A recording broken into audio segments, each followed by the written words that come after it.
Good morning everyone, welcome back to my channel Puja লাইফস্টাইলে। আমি পূজা নিয়ে চলে এসেছি আবার একটা নতুন ভিডিও তোমাদের সাথে। সকালবেলা ঘুম থেকে উঠেছি আজকে প্রায় রাত 3:10-এ। মানে সকালবেলা ঘুম থেকে উঠে দেখছি চারিদিক অন্ধকার। মনার কাছে ফোন চাইছি, ভেবেছি অ্যালার্ম মনে হয় বেজে গেছে, উঠতেই পারিনি। ফোন চেয়ে দেখছি ফোনে টাইম বাজে 3:10। নাও বোঝো সারা রাত মানে চিন্তায় আর ঘুম হচ্ছে না যে ঠিক টাইমে আমি উঠতে পারবো কি না, কাজ সেরে উঠতে পারবো কি না। সকাল 7টা দিয়ে আসবে সব পড়তে, আবার গণেশও সকাল সকাল বেরোচ্ছে, মানে পুরো ঘেঁটে হয়ে রয়েছি।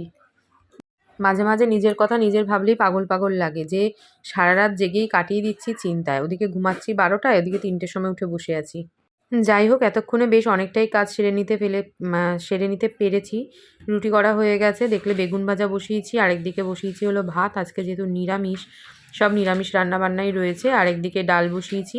ব্যাস বসিয়ে এবার এসেছি আমি ঘরটাকে মুছে নিতে। তার আগে একটু জল খেলাম, আর যা ঠান্ডা বরফ জল, এই জল খেয়ে আমার গলার অবস্থা খুব খারাপ হয়ে গেছে। এখন কটা, এখনও 6টা বাজেও নি, আর কলেও এখনও জল আসেনি। তার মানে বুঝতেই পারছো কত সকাল। মনার রয়েছে আজকে ফিজিক্স পড়া, মনা চলে গেছে পড়তে, গণেশ ওকে দিয়ে ডিউটি বেরিয়ে গেছে, আর আমার টিউশনি কমপ্লিট করে এসে দেখি এই ঘরে একজনও বিছানাটাকে গুছিয়ে যায়নি। কি করব, আমি এখন ঝটপট করে বিছানা গুছাবো, গুছিয়ে রেডি হয়ে আমিও বেরোবো। এখন আর টিফিন খাওয়ারও আমার টাইম নেই। মনাকে নিয়ে এসে খেতে হবে, কারণ এখন ফিজিক্স পড়াও অনেকটা দূরে। আমি যদি অন্তত 1 ঘন্টা কি 1.25 ঘন্টা হাতে না নিয়ে বেরোই, তাহলে আমি টাইমে গিয়ে পৌঁছাতে পারবো না। এবার বাসন কটাকে তুলবো, আর একটু গরম জল ভাবছি গার্গেল করে যাবো নাকি এসে করবো, কিছু বুঝতে পারছি না। গলাটা এত পরিমাণে কষ্ট হচ্ছে, কিন্তু ওদিকে চুড়িদারও বার করে ফেলেছি। এখন রেডি না হলে ওই যে বললাম না, দেরি হয়ে যাবে।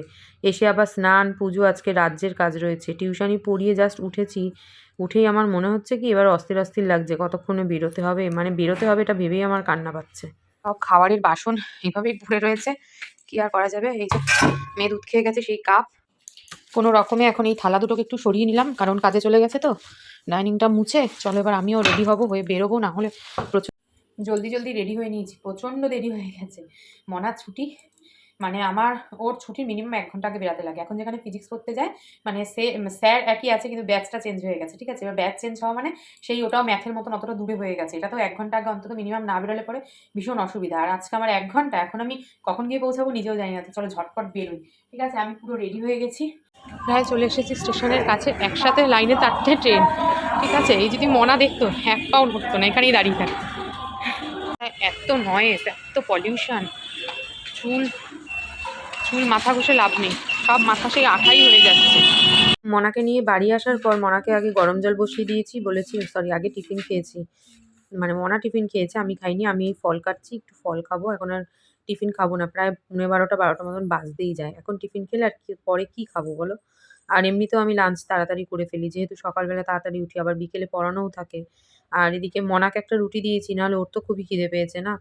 তো ও তো ছোট মানুষ, তো ও এখন চান করবে, করে পুজো দেবে। আমি এই যে ফল টল ছাড়াচ্ছি, খাবো। মনাও খাবে দুটো একটা, আমি আর কি বেশিটা খাবো। আর এই কমলালেবু রোজই একটা করে পচা বেরোচ্ছে। স্নান করে মনা বসেছে পুজো দিতে, আর মনার জল আজকে বেশি গরম হয়নি, তাই মনা পুরো ব্লাস্ট করেছে। রেগে গিয়ে পুরো ব্লাস্ট করেছে। বেলঘুরিয়া দিয়ে ঠাকুরের মিষ্টি নিয়ে এসেছি, এসে মনা মিষ্টির কৌটো খুলে দেখছে মিষ্টির মধ্যে একটা মশা মরে আছে। এবার কি করণীয় আমাদের বলো। রক্তে লেখা কিনা জানি না, নামি দামি দোকান তো, বলে না কিছু যে দোকান আর কি নামে ফাটে, কিছু ব্যবসা তো সেরকম ব্যাপার, বুঝেছো। আর আমি এখনো ড্রেস চেঞ্জ করিনি, আমি গরম জল বসিয়েছি, একবারে স্নানে যাবো।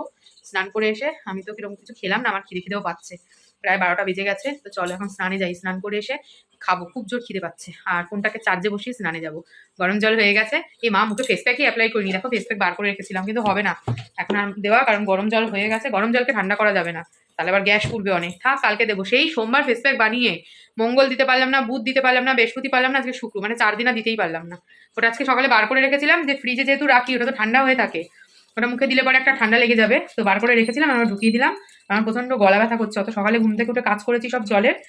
স্নান করে এসেছি, এসে আবারও বসে গেছি দেখো পাটিসাপটা বানাতে। সেই পাটিসাপটার গোলা দেখো এখানে, এই যে ফ্রিজে রেখে দিয়েছিলাম, এখানে রয়েছে গুচ করা, এখানে বানাচ্ছি। দেখতে কেমন হয়েছে মনে হচ্ছে না সেদিনের থেকে আজকে আরো বেশি সুন্দর সুন্দর উঠছে। তো এখন অল্প কয়েকটা ভাজবো সন্ধ্যেবেলা খাওয়ার জন্য, আর এখন আর কি দুটো খেতে ইচ্ছা করেছে, সেই জন্য দুটো ভাজবো, তারপর আবার গ্যাস বন্ধ করে রেখে দেবো, আবার যখন খাবো। বসেছি খাওয়া দাওয়া করতে, এখন খিদের থেকেও বেশি পেয়েছে ঘুম। হ্যাঁ, খিদেও পেয়েছে, কারণ সকাল থেকে সেভাবে আজকে কিছু খাওয়াও হয়নি। ঘুম থেকে উঠে সন্ধে পুজো দিয়ে সবার আগে দেখো এখানে বসিয়েছি গরম জল। সবার আগে গরম জল বসিয়েছি ঠিকই, তবে এটা সেকেন্ড ধাপের গরম জল। আর এখানে রয়েছে হচ্ছে দুজনের জন্য কফি, মনারটা উইথ সুগার, আমারটা উইদাউট সুগার। তাই তো মনা, ও মনে নাচ করছে, খুব আনন্দ। কিসের আনন্দ কোনো ঠিক নেই। কিসের জল বসিয়েছিলাম প্রথমে একবার, সেটা দিয়ে মনা মুখগুলো ব্রাশ করে, আর আমি হচ্ছে কি করলাম বলতো, গার্গেল করলাম, প্রচন্ড গলা ব্যথা করছে। এবার আরেক ধাপ গরম জল করে নিয়ে বসছি। এটা হচ্ছে টিউশন পড়াতে পড়াতে খাওয়ার গরম জল, মানে ঠান্ডা জলের সাথে একটু মিশিয়ে মিশিয়ে না খেলে গলা প্রচন্ড ব্যথা হয়ে গেছে। আর ঠান্ডাটা হট করে আবার পড়েছে না, আর অত সকাল সকাল উঠতে হচ্ছে। আজকে আমি বিছানায় শুয়েছি আর ঘুমিয়ে পড়েছি, মানে যেখানে আমি 3টে অবধি ফোন দেখে তারপর ঘুমাই, আজকে 1:30টারও আগে মা ফোন করেছে। 1:30টার সময় মনার সাথে কথা বলেছে, আমি ঘুমিয়ে পড়েছি, আর মনা তো পড়ছিল। বেচারা তারপর টিভি চালিয়েছে, টিভিটা চলেনি, টিভি কেবিলের ওখানে ফোন করতে। মনা চুলটা এসছে, তো পড়াতে বসার আগে ভাবলাম ওর চুলটাকে বেঁধে দিই, আর আমি পড়িয়ে উঠে তারপরে চুল বাঁধবো।